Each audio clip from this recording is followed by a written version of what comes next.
Halo semuanya. Oke, kalau kita ngomongin Bundesliga, Liga Sepak Bola Jerman, ceritanya kayaknya gitu-gitu aja ya. Selalu disebut sebagai liga yang juaranya udah bisa ditebak bahkan sebelum musimnya mulai. Dan ya, bener aja, hampir selalu tim yang sama yang angkat piala di akhir musim, Bayern Munich. Nah, ini nih yang selalu jadi perdebatan panas di antara fans bola di seluruh dunia. Apakah ini karena Liga Jermannya emang lemah? Atau jangan-jangan Bayern Munich emang dibangun dengan cara yang superior banget, sampai-sampai mereka jadi terlalu kuat buat disaingi? Di pembahasan kali ini kita bakal coba jadi detektif. Kita akan buka berkas kasus dominasi Bayer ini, dan kita periksa semua buktinya satu persatu.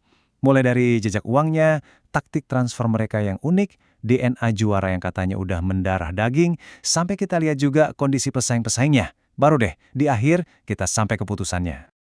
Oke, mari kita mulai investigasinya. Dan kita bongkar bareng-bareng rahasia kenapa Bayern Munich bisa terus-terusan ada di puncak Bundesliga selama bertahun-tahun. Petunjuk pertama, dan ini yang mungkin yang paling dasar dari semuanya, adalah sesuatu yang kita semua tahu kekuatannya. Duit. Yuk kita telusuri jejak uang ini buat lihat seberapa besar sih pengaruhnya. Coba deh lihat ini. Grafik ini nunjukin dengan jelas banget betapa jauhnya perbedaan kekuatan finansial mereka. Pendapatan Bayer itu jauh di atas pesaing terdekatnya. Ini bukan cuma unggul tipis ya, ini tuh jurang, bener-bener jauh banget bedanya. Terus, duit sebanyak itu datangnya dari mana sih? Well, ada 3 pilar utamanya. Pertama, mereka di-backing sama sponsor-sponsor korporat raksasa. Kedua, stadion mereka, Allianz Arena, itu hampir selalu penuh, jadi pemasukan dari tiket udah pasti aman. Dan yang ketiga, mereka ini langganan masuk babak akhir Liga Champions yang hadiah uangnya luar biasa besar. Nah, efek langsungnya apa? Dengan kekuatan finansial segede itu, mereka jadi punya kemampuan buat beli pemain top manapun yang mereka mau. Dan yang nggak kalah penting, mereka juga bisa mempertahankan pemain-pemain bintang mereka dari godaan klub-klub kaya lainnya. Sekarang kita masuk ke petunjuk kedua. Dan ini nih strategi mereka yang terkenal kejam tapi efektif banget. Banyak yang bilang ini adalah taktik pembajakan pemain dari tim rival. Bukti nomor 1. Mungkin ini contoh yang paling terkenal. Robert Lewandowski.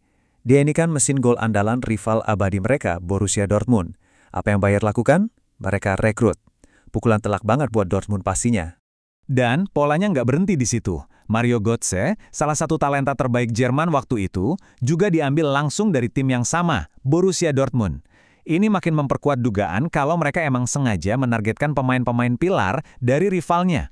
Dan biar kalian tahu, ini nggak cuma berlaku buat satu rival. Lihat kasus Manuel Neuer. Dia adalah kiper kelas dunia sekaligus kapten dari Schalke 04, rival tradisional mereka yang lain. Ujung-ujungnya, diboyong juga ke Munich. Jadi efeknya ini double, gila kan? Di satu sisi tim rival jadi makin lemah karena kehilangan pemain terbaiknya. Di sisi lain, Bayer sendiri justru jadi makin kuat. Sebuah strategi yang ya sempurna buat mereka. Oke, petunjuk kita yang ketiga ini sedikit beda. Ini bukan lagi soal uang atau taktik transfer, tapi lebih ke sesuatu yang ada di dalam, yang udah jadi budaya di klub itu sendiri. Kita sebut aja DNA pemenang. Jadi apa sih maksudnya DNA pemenang ini? Ini adalah gabungan antara dua hal. Visi manajemen yang super stabil dan punya rencana jangka panjang dengan mentalitas yang tertanam di seluruh klub. Bahwa jadi juara itu bukan lagi target, tapi sebuah keharusan. DNA ini dibangun dari beberapa hal penting. Beda dari klub lain yang sering ganti arah, kepemimpinan di Bayer itu stabil banget. Apalagi sejak eranya Uli Hoeneß. Semua keputusan diambil dengan tenang, terukur, dan buat jangka panjang. Inilah yang menciptakan budaya di mana pemain seperti Thomas Müller yang dari kecil di sana udah paham betul kalau di Bayer itu nggak cukup cuma bersaing, tapi harus juara. Sekarang petunjuk terakhir. Ternyata dominasi Bayer ini bukan cuma karena kekuatan mereka sendiri, tapi juga karena kelemahan dan ketidakstabilan para pesaingnya. Coba kita bandingin, klub kayak Borussia Dortmund itu sering banget mainnya bagus, bahkan brilian. Tapi mereka nggak stabil. Sering kehilangan pemain kunci, yang seringnya ya ke Bayer, dan sering goyah di momen-momen penentuan. Nah, kalau Bayer, konsistensinya minta ampun. Mereka hampir nggak pernah kepleset. Oke, semua petunjuk sudah kita kumpulkan. Sekarang waktunya kita satukan semuanya dan sampai pada sebuah putusan akhir. Jadi, sekarang kita bisa lihat siklusnya dengan jelas banget. Semuanya berawal dari kekuatan finansial yang luar biasa.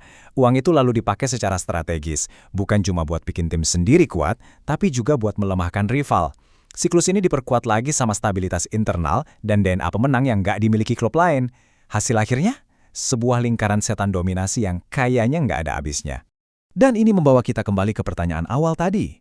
Putusannya adalah, ini bukan karena Bundesliga itu lemah, tapi karena Bayern Munich dengan semua kombinasi tadi, uang, strategi transfer, manajemen stabil, dan mentalitas juara, telah membangun sebuah mesin yang, terlalu sempurna untuk dikalahkan. Ini meninggalkan kita dengan satu pertanyaan besar di akhir. Kalau Bayern emang sesempurna itu, lalu butuh siapa atau apa untuk akhirnya bisa mematahkan siklus dominasi mereka? Apa menurut kalian? Terima kasih sudah menyimak.